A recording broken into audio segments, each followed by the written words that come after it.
Hello दोस्तों, स्वागत है आप सभी का टू द पॉइंट में। आज का हमारा टॉपिक बहुत ही यूनिक है। हम एक स्टैट्यूटरी बॉडी के बारे में बात करने वाले हैं, that is national commission for women. जानते हैं कि ये काम किस लिए करता है और इसका मैंडेट क्या है, ये किस तरीके से अपने गोल्स को रीच करता है, इसका मिशन ऑब्जेक्टिव्स क्या है, इन सभी चीज़ों के बारे में आज का हमारा टॉपिक। तो आइए थोड़ा बहुत नेशनल कमीशन ऑफ वुमेन के बारे में जानते हैं। It is a statutory body.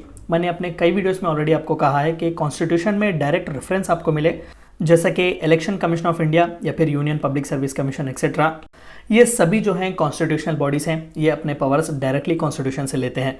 लेकिन वो बॉडीज़ जिनका रेफरेंस कॉन्स्टिट्यूशन में नहीं है, जो एक स्पेसिफिक एक्ट के तहत बनाए गए हैं, स्टैट्यूट के तहत बनाए गए हैं, उन्हें स्टैट्यूटरी बॉडीज़ कहा जाता है। तो नेशनल कमीशन ऑफ वुमेन का रेफरेंस हमें कॉन्स्टिट्यूशन में नहीं मिलता, वो एक एक्ट के तहत बनाया गया है। That is it was established in 1992 under the national commission for women's act 1990।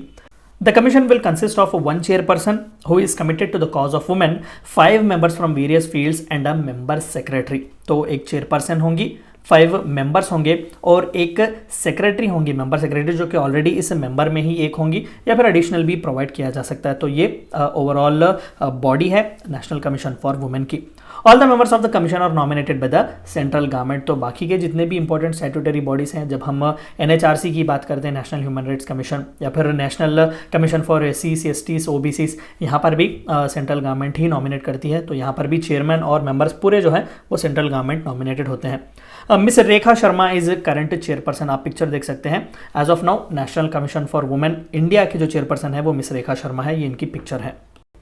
Mandate of the commission, तो भाई क्या करती है दरअसल ये कमीशन?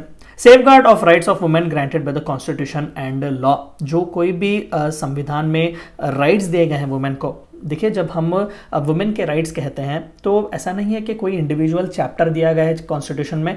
फॉर एग्जांपल अगर मैं कह सकूं तो राइट टू इक्वालिटी जब आप देखें तो आर्टिकल 14, आर्टिकल 15, आर्टिकल 16 ये क्लियरली कहते हैं कि you can not discriminate on the basis of gender, caste, creed और सेक्स। इस तरीके के अलग अलग जब प्रावधान दिए जाते हैं तो वहाँ पर इंपॉर्टेंट जो चीज़ है वो है जेंडर, यानी कि इनडायरेक्टली जेंडर को एम्पावर किया जा रहा है। आप जो है डिस्क्रिमिनेट नहीं कर सकते औरतों को।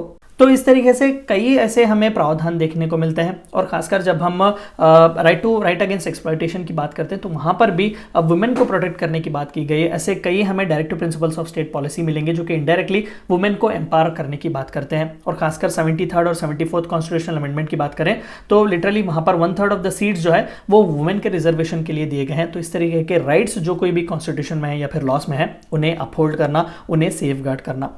Study problems faced by women in current day and make recommendations to eradicate these problems. जो कोई भी इंपॉर्टेंट प्रॉब्लम्स है, जैसे कि डोमेस्टिक वायलेंस का शिकार होते हैं, ह्यूमन ट्रैफिक में सबसे ज़्यादा जो प्रॉब्लमेटिक है, फिर सबसे ज़्यादा जो इश्यूज फेस किए जाते हैं वो वुमेन से ही हैं। वुमेन ट्रैफिकिंग एक बहुत बड़ा प्रॉब्लम है। तो इस तरीके के प्रॉब्लम्स को जो है ये national commission for women study करता है और रिकमेंडेशंस देता है सेंट्रल गवर्नमेंट को या फिर प्रेसिडेंट ऑफ इंडिया को। Evaluating the status of Indian women from time to time, जहां कहीं पर भी इंडियन वुमेन का पार्टिसिपेशन है और अगर नहीं भी है तो वहाँ किस तरीके से उन्हें पार्टिसिपेट करवा सकते हैं। पॉलिटिकल पार्टिसिपेशन हो, उनका इकोनॉमिक एम्पावरमेंट हो, उन्हें फाइनेंशियली इमोशनली स्टेबल किस तरीके से किया जाए, उन्हें मेन सोसाइटी का एक मेन स्ट्रीम में उन्हें किस तरीके से लाया जाए, इन सभी चीज़ों के बारे में ये इंडियन वुमेन के स्टेटस को एवेल्युएट भी करता है। Funding and fighting cases related to women right violation, देश में कहीं पर भी वुमेन के राइट का वायोलेशन हो, you will find national commission of women to be there. ये थी चंद बातें आपको जाननी थी नेशनल कमीशन फॉर वुमेन के बारे में। Thank you for watching my video.